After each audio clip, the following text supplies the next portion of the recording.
Hello, my name is Salika Reese, and I want to help you design and implement an online phonics routine that incorporates all the main components that you normally have in your phonics block in the classroom. So phonemic awareness, phonics, blending, dictation, fluency, all that great stuff. So I've taught first and second grade for the past 9 years, and if you're anything like me, sometime in March, you were thrown into the world of online and distance learning. Now, fortunately for me, I found that I really enjoy distance learning because it really played to a lot of the strengths I had and brought out the best part of teaching that I really enjoyed. However, I know this wasn't the case across the board. I know there was a lot of challenges for educators, so I wanted to take this time to share with you some of the things that I found that worked really well in creating a phonics routine and some of the things that just didn't work at all. So prior to this, though, I do want to let you know that I really had no experience teaching online. I've always been in the classroom.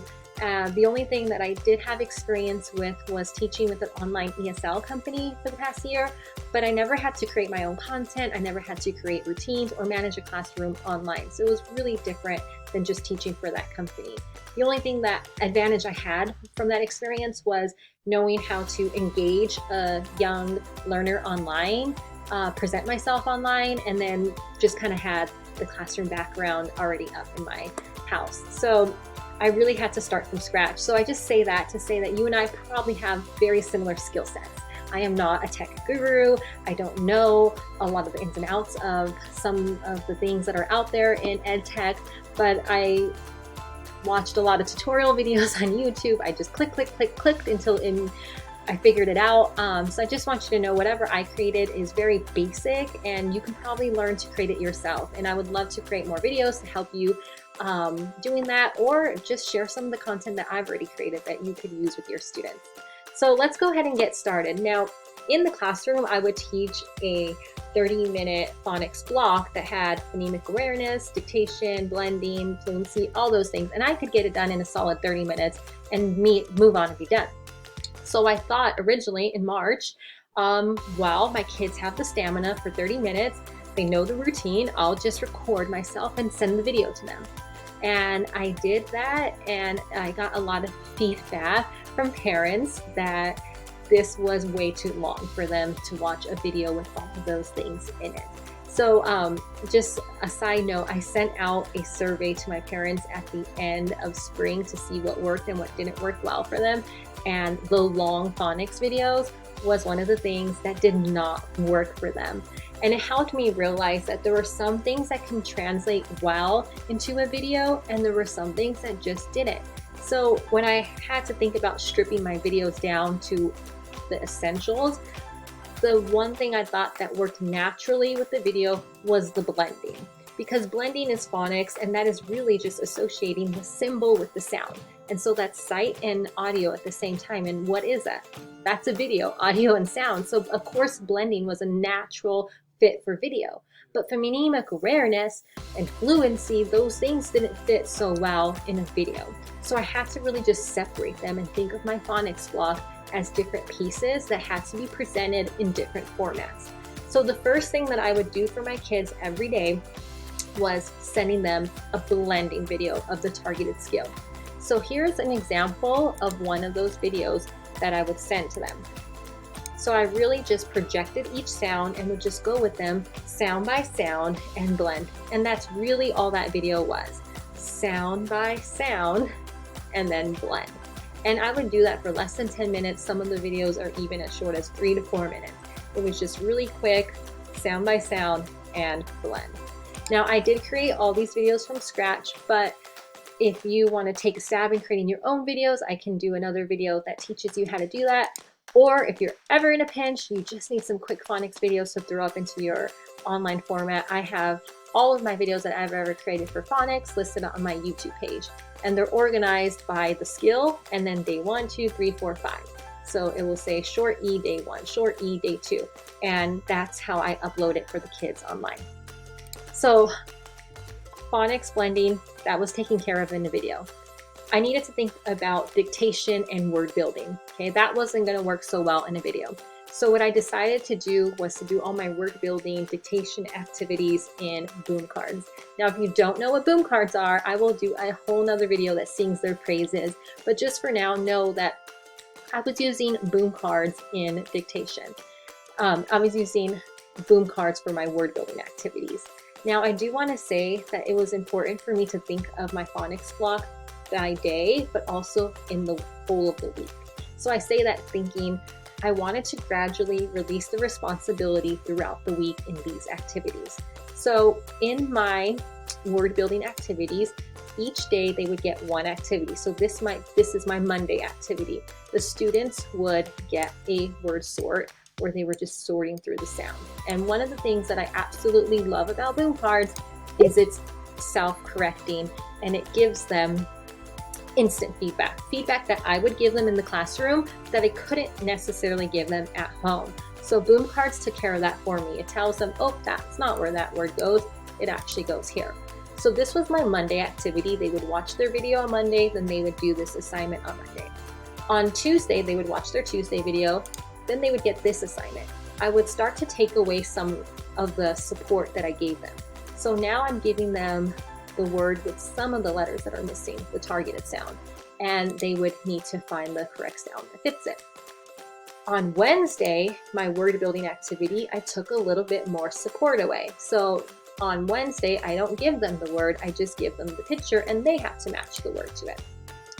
On Thursday, I took even more even more support away, and now the word is scrambled. And these are words and the sounds that they're working on all week. It just keeps on increasing in the intensity for them. So again, what I loved about the boom cards was if they made a mistake, it would tell them which ones they got right and which ones they got wrong, and they could keep going.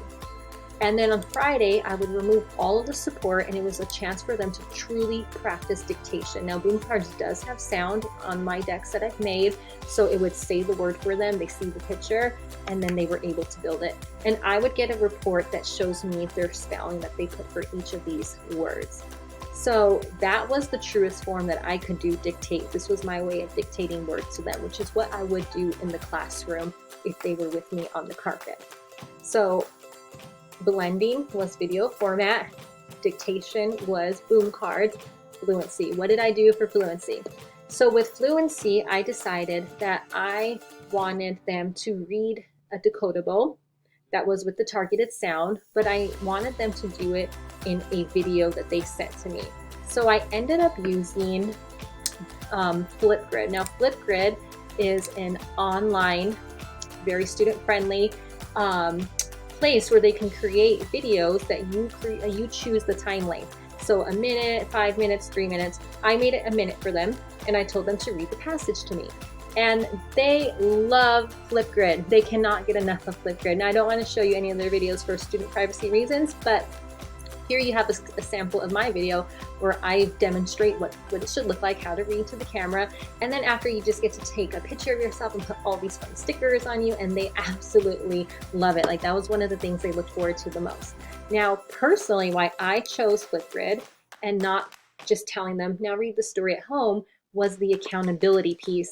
If I did not have them sending me a video, there was no way that I could tell that they were actually doing it. I couldn't give them feedback. I couldn't hear the mistakes that they're making.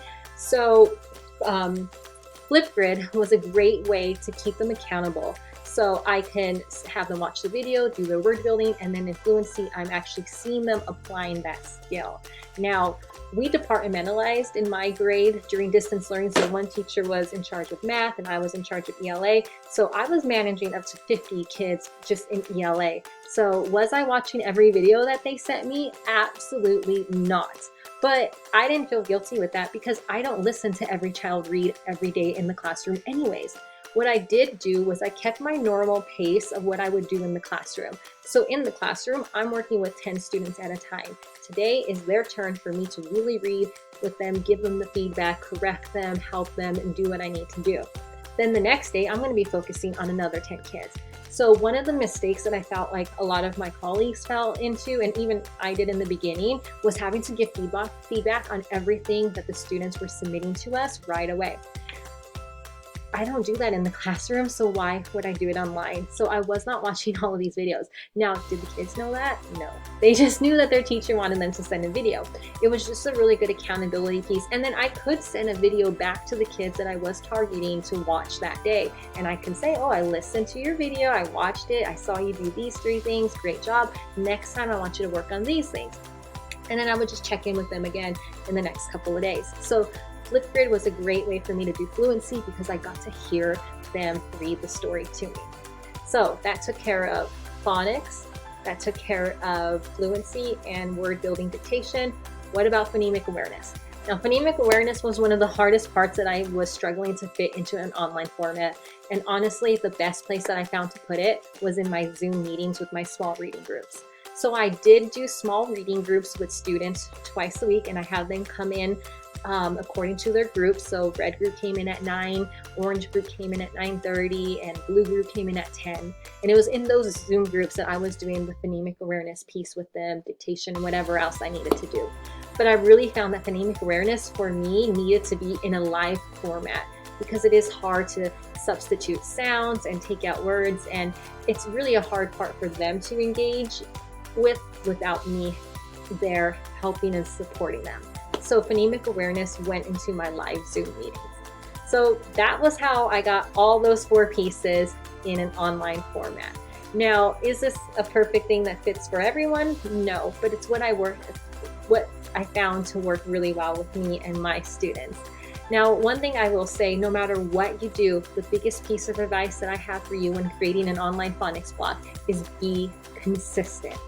Once you settle on your routine and your block that you want to do, keep it the same every single week, because when we went to online learning, we doubled our class size. We had the parents and the students now that were kind of functioning as our students. Before, I only had to focus on the students. Now I have to walk the parents through it and teach them how to do it too. Once my parents understood my system of video, boom cards, Flipgrid video, Zoom meeting, they were happy. They were very happy of the consistency. The only thing that was changing each week was the skill. Every week they were getting a video, whether it was short E, short U, a boom card, a Flipgrid. They knew what to expect. So that's my biggest advice for you. No matter what you include in your phonics routine or block, make it consistent so you're not spending a lot of energy and time teaching the student and the parent how to do this assignment. You can just focus on teaching them the skill. So that's what I learned. Everything I have, I will link below this video. All my videos obviously are linked to this channel. If you're interested in any of the boom cards that I've created, I have finished the entire year, so I'm ready to go with that. Those are listed in my boom store or my teacher pay teacher store.